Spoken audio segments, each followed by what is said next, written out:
में जहाँ पहुँचते हैं उसके बारे में अल्लाह ताला एक बहुत पुरअसरार अंदाज से एक बात फरमाते हैं,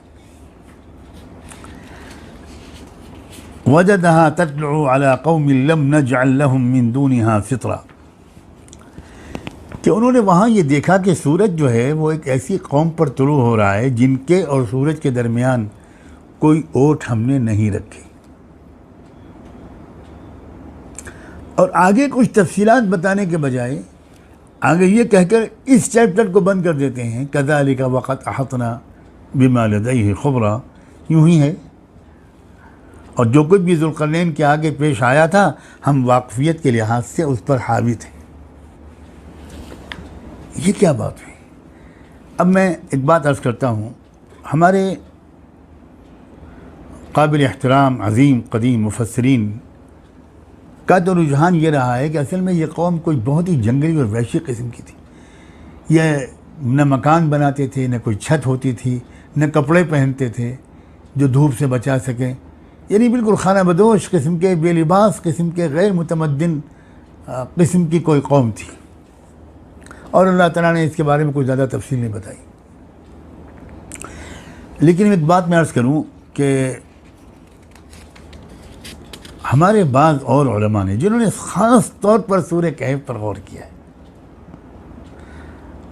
और वो लदुन्नी उलूम वाले लोग भी थे हमारी मालूमात के मुताबिक, उन्होंने कुछ और मफ़हूम इसके अफ़ किए हैं।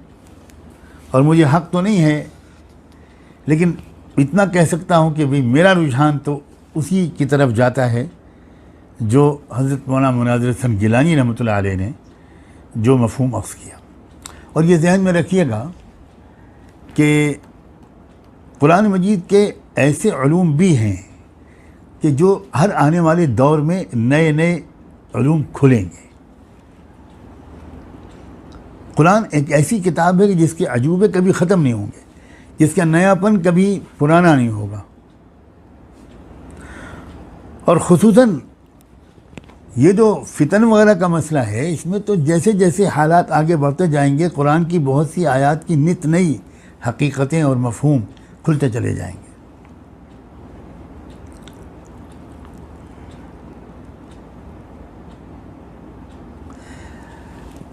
ऐसा लगता है कि इस कौम की जो खुसूसियत बयान की गई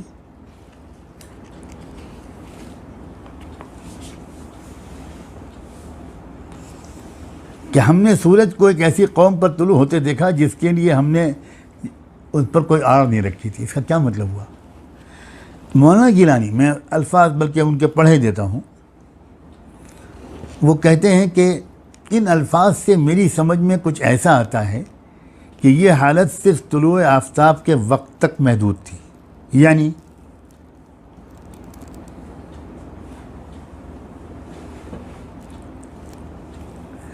उनके मकानात की तामीर कुछ इस तरीक़े पर होती थी कि सूरज के निकलने के वक्त जो मॉर्निंग की शुआएँ होती हैं, सुबह की शुआएँ, वो भरपूर तरीक़े पर उनको मिलती थी, कोई रुकावट नहीं होती थी। इस डिज़ाइन के मुताबिक वो अपना मकान तामीर करते थे, बिल्कुल जैसे असहाब कहफ के बारे में कहा गया था, इज़ा तलअत तज़ावरु अन कहफ़िहिम ज़ातल यमीन। दिन भर धूप उनको नहीं मिलती, लेकिन सुबह की मिलती है, क्योंकि सबसे ज़्यादा सेहत बख्श धूप सुबह की होती है। उसी में विटामिन डी होता है, उसी में न जाने क्या क्या होता है। तो सुबह की धूप लेने का उनको इतना शऊर था। मैं मौलाना गिलानी की इबारत पढ़ दूँ तो ज़्यादा बेहतर है अपनी तरफ से कुछ कहने से पहले।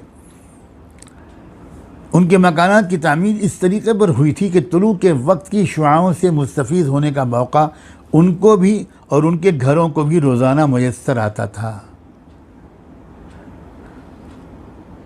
तो क़त्ए नज़र इसके इस किस्म के तामीरी स्कीम बईद अक़ल भी नहीं है। ये बिल्कुल मुमकिन है कि इस तरह का डिज़ाइन आर्किटेक्चरल बनाया जाए। हम इससे अगर इस नतीजे तक पहुँचें कि कुदरती क़वानीन से इस्तिफ़ादे के सिलसिले में उस कौम का शऊर काफ़ी रोशन और बेदार हो चुका था,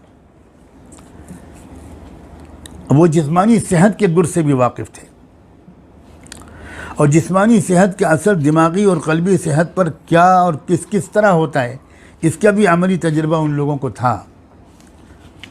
और इसी वजह से ज़ुल्क़रनैन को वहाँ पर कुछ करने की ज़रूरत ही नहीं पड़ी, अल्लाह ताला ने तज़किरा आगे बढ़ा दिया।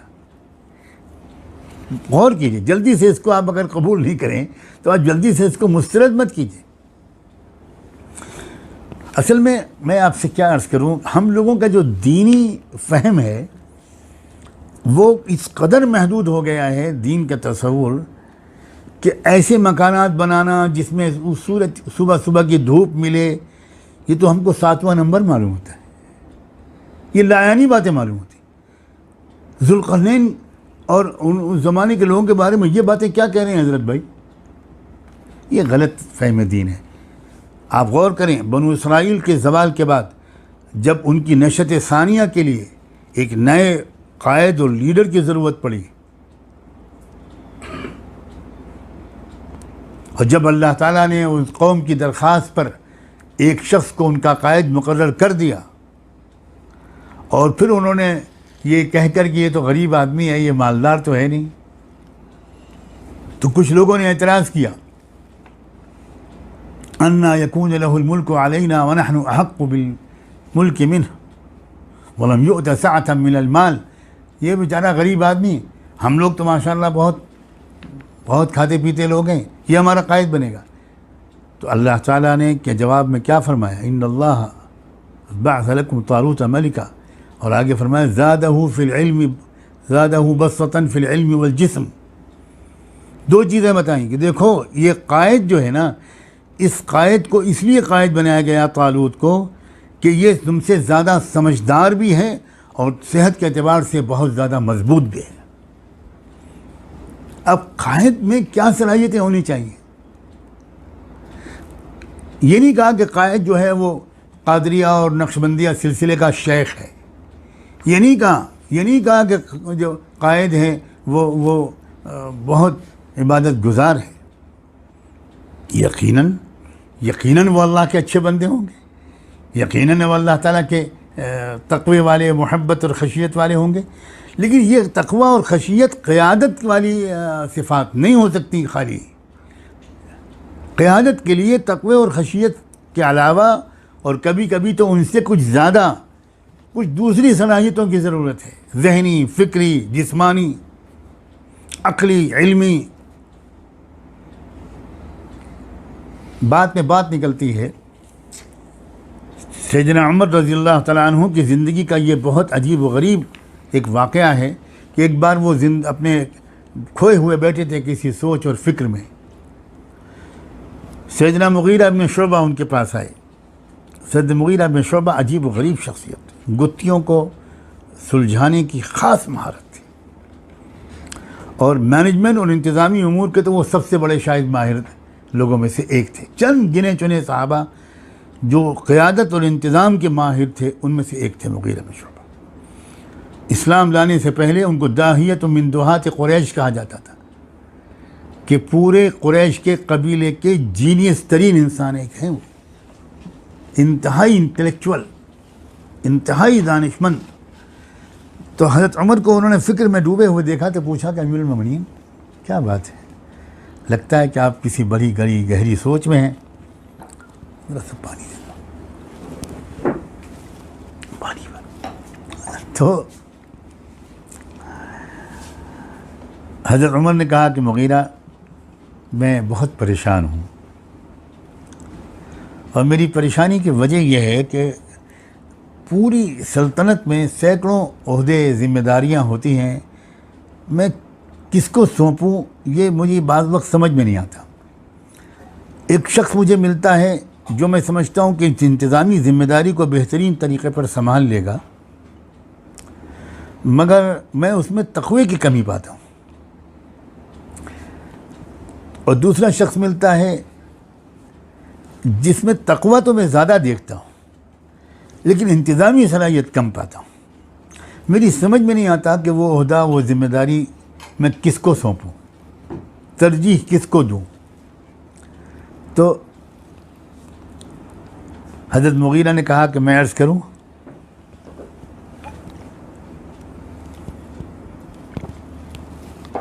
मैं अर्ज़ करूं?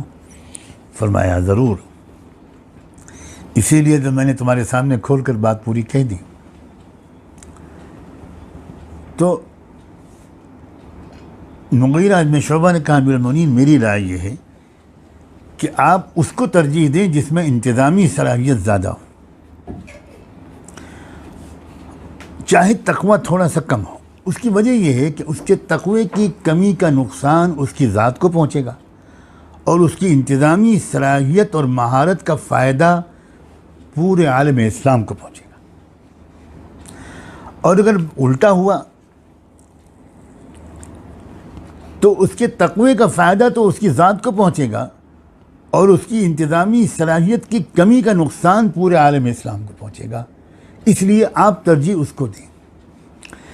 जो शख्स भी कोई इदारा चलाता है, कोई इंस्टीट्यूशन चलाता है, कोई ऑर्गेनाइजेशन चलाता है और आगे बढ़ के मैं कहता हूँ कोई मुल्क चलाता है, वो उसके सामने ये मसला रोज़ खड़ा होता है।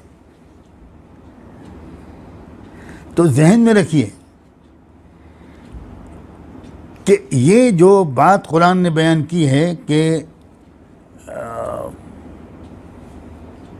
उस कौम के दरमियान और सूरज के दरमियान कोई रुकावट नहीं थी, इसका जो मतलब हमारे मौलाना गिलानी समझ रहे हैं, समझाने की कोशिश कर रहे हैं, ये वाकई मुमकिन तो है कि इससे ये मुराद हो। क्योंकि अगर ये बात होती कि वो इतनी वहशी कौम थी, न कपड़े पहनती थी, न मकान थे उसके पास, वो जंगल में नंग धड़ंग रहती थी, तो क्या हम ज़ुल्क़रनैन से ये उम्मीद कर सकते हैं कि वो आगे वहाँ पर ठहर के कुछ उनको तहज़ीब व तमद्दुन नहीं सिखाएंगे, उनको मुतमद्दिन ज़िंदगी के आदाब नहीं सिखाएंगे? ज़ुल्क़रनैन के बारे में ये गुमान करना उसके लिए तो मुमकिन होगा जो ज़ुल्क़रनैन की शख्सियत को बिल्कुल समझा ही नहीं है, जो ये समझता है कि ज़ुल्क़रनैन भी या ज़मीन के नीचे की बात करते थे या आसमान से ऊपर की बात करते थे, किसी चीज़ से उनको कोई मतलब ही नहीं था।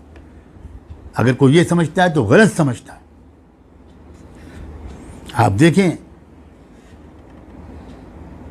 कि जो पहली कौम उनको मिली, वहाँ उन्होंने उस कौम की आदत ठीक की, उस कौम के दिल और दिमाग की इस्लाह की, उसके अखलाक ठीक किए, ईमान और अमल सालेह उसको सिखाया, और जो लोग रास्ते पर आ गए उनके साथ अच्छा मामला किया, जो रास्ते से नहीं आए उनको सख्त सज़ा दी। ये होता है एक मिसाली हुक्मरां, एक मुस्लिम सरबराह ममलकत का काम। तो जब वो शख्स उस जगह पर मगरिब के इलाके में इस कदर मेहनत कर रहा है, तो क्या वो मशरिक़ के इलाके में ये देख कर कि ये लोग जो जंगली हैं छोड़ के चला जाएगा? भाई मैं तो ये उम्मीद नहीं करता ज़ुल्क़रनैन जैसी शख्सियत से। अब आइए ज़ुल्क़रनैन के अलावा, अब आइए माबाद फितने दज्जाल के दौर में जो मकसूद है इस किस्से का, इससे हमको क्या सबक मिल रहा है? इसके हमको सबक मिल रहा है कि आने वाले दौर में, मैं मेरे अल्फाज पर गौर कीजिएगा, आने वाले दौर में मुसलमानों को, ईमान वालों को बहुत ज़्यादा बाशऊर होना पड़ेगा, सेहत के पहलुओं से भी, हर पहलू से बाखबर होना पड़ेगा, हर पहलू पर नज़र रखनी पड़ेगी, फ़र्द से लेकर पूरे मुआशरे तक जिस्मानी तौर पर मजबूत हो, इस पर नज़र रखनी पड़ेगी। और ये हमको सीखना है ज़ुल्क़रनैन के वाक़े से। और अलग टफ ज़िंदगी मुसलमान गुजार रहे हैं, शायद सबसे कम सेहत का शऊर दुनिया में जिन कौमों को है, मेरा ख़्याल ये है कि आज मुसलमान हैं। हमारे आप रहने सहने के तरीक़े देख लो, हमारे खाने देख लो। मैं बजाय इसके कि इस दौर पर मलामत पर अपना वक्त लगाऊं, मैं ये कहना चाहता हूं कि अब हमारी नौजवान नस्ल को मुकम्मल इस्लाम और मुकम्मल कुरानी रहनुमाई को समझकर अपनी ज़िंदगी को उसके सांचे में ढालना होगा। हमारे नौजवान फ़िज़िकल फ़िटनेस पर तवज्जो दें, हमारे नौजवान अपने वज़न को कम रखें, हमारे नौजवान जॉगिंग करें, हमारे नौजवान वॉकिंग करें, हमारे नौजवान खेलें, हमारे नौजवान स्पोर्ट्स में हिस्सा लें, हमारे नौजवान अपने आप को तंदुरुस्त रखें, क्योंकि आने वाली दौर में जो तंदुरुस्त कौम होगी वही उन चैलेंजेस का मुकाबला कर पाएगी। आपको हैरत होगी कि इंसान के अंदर जो हौसला और हिम्मत होती है उसका ताल्लुक़ भी सेहत से होता है। एक कमज़ोर और बीमार आदमी की हिम्मत बुलंद नहीं हो सकती, उसकी सोच भी कमज़ोर होगी, उसके इरादे भी बहुत पस्त होंगे।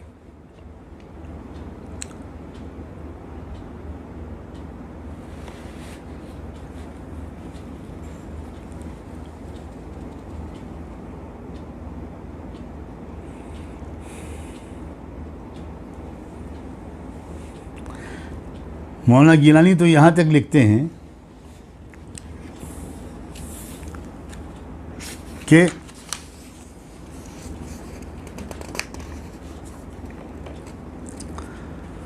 कुदरती क़वानीन से इस्तिफ़ादे के सिलसिले में इस कौम का शऊर काफ़ी रोशन और बेदार हो चुका था। वो जिस्मानी सेहत के गुर से भी वाकिफ़ थे। जहन में रखिएगा, थे की जगह होना चाहिए, होंगे, होना चाहिए, ये लगाते चले जाइए। और जिस्मानी सेहत का असर दिमागी और क़ल्बी सेहत पर क्या और किस हद तक पड़ता है, इसका भी अमली तजर्बा उन लोगों को था और शायद इसी वजह से ज़ुल्क़रनैन की खिदमत की ज़रूरत उनको न हुई। तो कुरानी अल्फाज में जहाँ तक मैं समझता हूँ इस ज़हनी इंतकाल के लिए गुंजाइश ज़रूर पाई जाती है, खा ये गुंजाइश किसी दर्जे की हो, बल्कि इस मुकाम पर पहुँचकर जिस्मानी व दिमागी व क़ल्बी सेहतमंदियों के जो गैर मुतवक्का नमूने ज़ुल्क़रनैन के सामने पेश आए, उन्होंने देखा कि ये कौम तो बड़ी तरक्की याफ्ता और मुहज़्ज़ब व दाना है, ये तो ज़िंदगी के सब पहलुओं की अहमियत को समझती है। तो अल्लाह ताला ने जो गैर मुतवक्का नमूने ज़ुल्क़रनैन के सामने पेश हुए थे, हो सकता है कि क़द अहतना बिमा लदैहि ख़ुबरा, और हम हावी थे वाक़फ़ियत के लिहाज से उन बातों पर जो ज़ुल्क़रनैन के सामने पेश आई थी कि अल्फाज से मुमकिन है कि उन्हीं की तरफ इशारा हो।